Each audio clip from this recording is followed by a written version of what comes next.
अर्जुन की जान बचाने के लिए श्री कृष्ण और इंद्र ने किया कर्ण के साथ छल। महाभारत युद्ध में कर्ण सबसे शक्तिशाली योद्धा माने जाते हैं।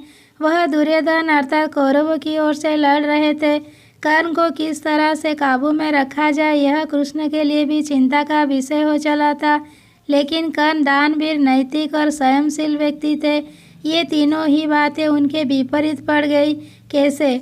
भगवान कृष्ण यह भली भांति जानते थे कि जब तक कर्ण के पास उसका कवच और कुंडल है तब तक उसे कोई नहीं मार सकता। ऐसे में अर्जुन की सुरक्षा की कोई गारंटी नहीं।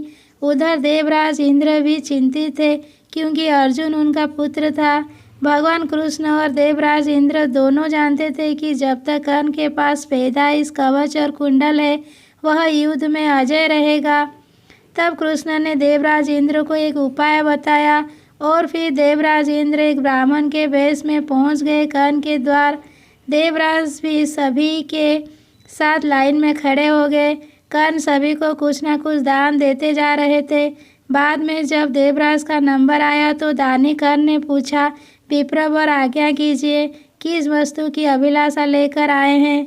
विप्र बने इंद्र ने कहा, हे महाराज, मैं बहुत दूर से आपकी प्रसिद्धि सुनकर आया हूँ।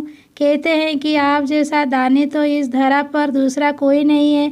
तो मुझे आशा ही नहीं, विश्वास है कि मेरी इच्छित वस्तु तो मुझे अवश्य आप देंगे ही। फिर भी मन में कोई शंका ना रहे, इसीलिए आप संकल्प कर लें, तभी मैं आपसे मांगूंगा, अन्यथा आप कहें तो मैं खाली हाथ चला जाता हूँ। तब ब्राह्मण के वेश में इंद्र ने और भी विनम्रतापूर्वक कहा, नहीं नहीं राजन, आपके प्राण की कामना हमें नहीं करते, बस हमें इच्छित वस्तु मिल जाए तो हमें आत्म शांति मिले। पहले आप प्रण कर ले तो ही मैं आपसे दान मांगू। कर्ण ने तेज में आकर जल हाथ में लेकर कहा, हम प्रण करते हैं विप्रवर, अब तुरंत मांगिए। तब इंद्र ने कहा, राजन, आपके शरीर के कवच और कुंडल हमें दान स्वरूप चाहिए।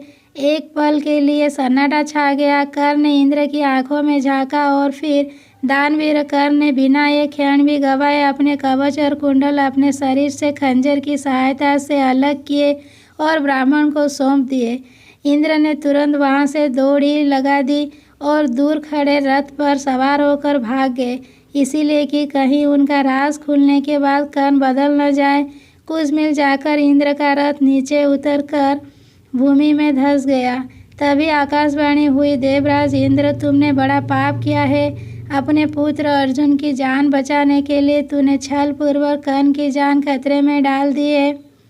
अब यह रथ यहीं धंसा रहेगा और तू भी यहीं धंस जाएगा। तब इंद्र ने आकाशवाणी से पूछा, इससे बचने का उपाय क्या है? तब आकाशवाणी ने कहा, अब तुम्हें दान दी गई वस्तु के बदले में बराबरी की कोई वस्तु देना होगा। इंद्र क्या करते, उन्होंने यह मंजूर लिया। तब वे फिर से कर्ण के पास गए, लेकिन इस बार ब्राह्मण के वेश में नहीं। कर्ण ने उन्हें आता देखकर कहा, देवराज, आदेश करिए, और क्या चाहिए? इंद्र ने जेमते हुए कहा, हे दानवीर कर्ण, अब मैं याचक नहीं हूँ बल्कि आपको कुछ देना चाहता हूँ। कवच कुंडल को छोड़कर मांग लीजिए, आपको जो कुछ भी मांगना हो। कर्ण ने कहा, देवराज, मैंने आज तक कभी किसी से कुछ नहीं मांगा और ना ही मुझे कुछ चाहिए। कर्ण सिर्फ दान देना जानता है, लेना नहीं। तब इंद्र ने विनम्रतापूर्वक कहा, महाराज कर्ण, आपको कुछ तो मांगना ही पड़ेगा, अन्यथा मेरा रथ और मैं यहाँ से नहीं जा सकता हूँ। आप कुछ मांगेंगे तो मुझ पर बड़ी कृपा होगी। आप जो भी मांगेंगे मैं देने को तैयार हूँ। कर्ण ने कहा, देवराज, आप कितना ही प्रयत्न कीजिए, लेकिन मैं सिर्फ दान देना जानता हूँ, लेना नहीं। मैंने जीवन में कभी कोई दान नहीं लिया।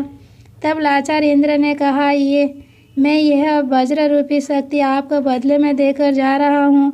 तुम इसको जिसके ऊपर भी चला दोगे वह बच नहीं पाएगा। भले ही साक्षात काल के ऊपर ही चला देना, लेकिन इसका प्रयोग सिर्फ एक बार ही कर पाओगे। कर्ण कुछ कहते उसके पहले ही देवराज वह वज्र शक्ति वहाँ रखकर तुरंत भाग लिए। कर्ण के आवाज़ देने पर भी वह रुके नहीं। बाद में कर्ण को उस वज्र शक्ति को अपने पास मजबूरन रखना पड़ा।